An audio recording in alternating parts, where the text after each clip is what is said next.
There is something to be said, though, about the simple fact that there was not aggression during the 4 years. I mean, you were part of that administration as well, and there was not aggression from Russia, and they waited him out, it seems, and made a move. I mean, we have a list of things that the Brookings Institution says the Trump administration implemented 52 policy actions against Russia. He took a very tough stance against Russia. I'm surprised you don't think that he would have handled this better than Joe Biden. No, he did not. He did not. We didn't sanction Nord Stream 2. We didn't sanction Nord Stream 2. We should have. We should have brought the project to an end. We did impose sanctions on Russian oligarchs and several others because of their sales of S-400 anti-aircraft systems to other countries. But in almost every case, the sanctions were imposed with Trump complaining about it and saying we were being too hard. The fact is that he barely knew where Ukraine was. He once asked John Kelly, his second chief of staff, if Finland were a part of Russia.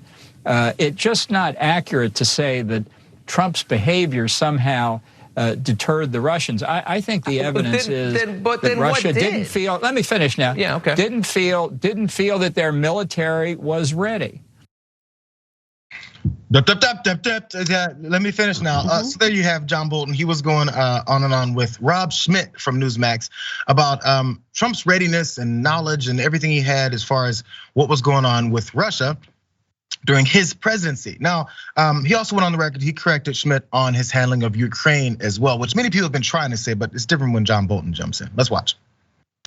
You think that he was soft on Russia? I mean, if we have a list of obvious moves that he made, he obviously wasn't Putin's puppy as he's been portrayed as. I don't think he understood what he was doing. That's my fundamental point. This is not really a policy argument. This is about Trump's lack of any significant historical knowledge, his lack of strategic thinking, and frankly, his lack of thinking about pretty much anything other than what benefited Donald Trump. Why was he concerned about Ukraine in the summer of 2019? Because he wanted that DNC server.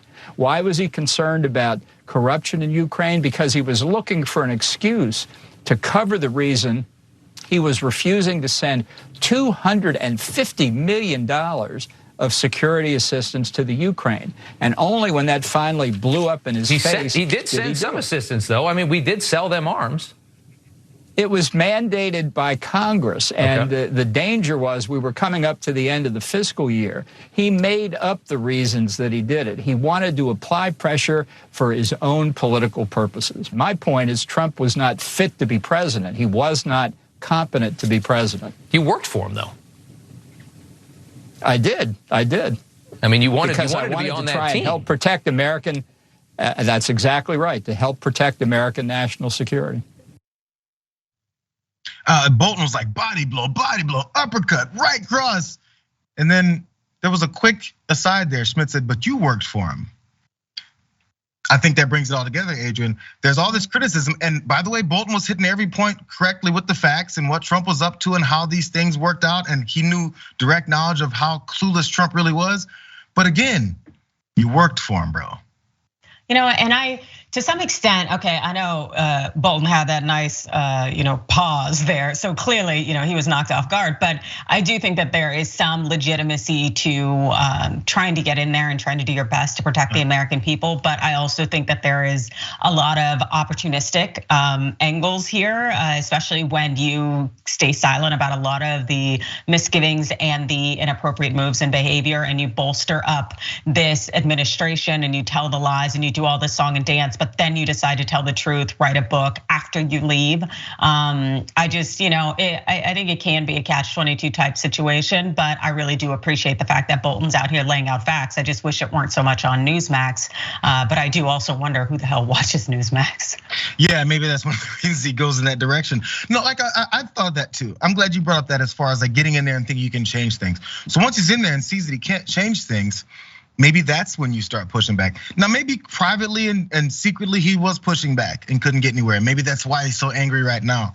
Perhaps. But it's just hard to find yourself in that situation for that long and being a part of something where your legacy and part of your legacy is John Bolton is gonna be within this administration, those things that they did. I think there's probably a cleanup effort, as you mentioned before, also writing the book to get somewhere as far as getting the information out. But that seems to be the MO of everybody. Yeah. And at what point are you gonna do it earlier. Yeah, and also not take royalties. Like, get out of here. I'm not gonna pretend you didn't write this book and drop all of this, information just for the good of the people. It's like, nah, you did it for the good of your pockets. If they can get both sides of it, it always works out well.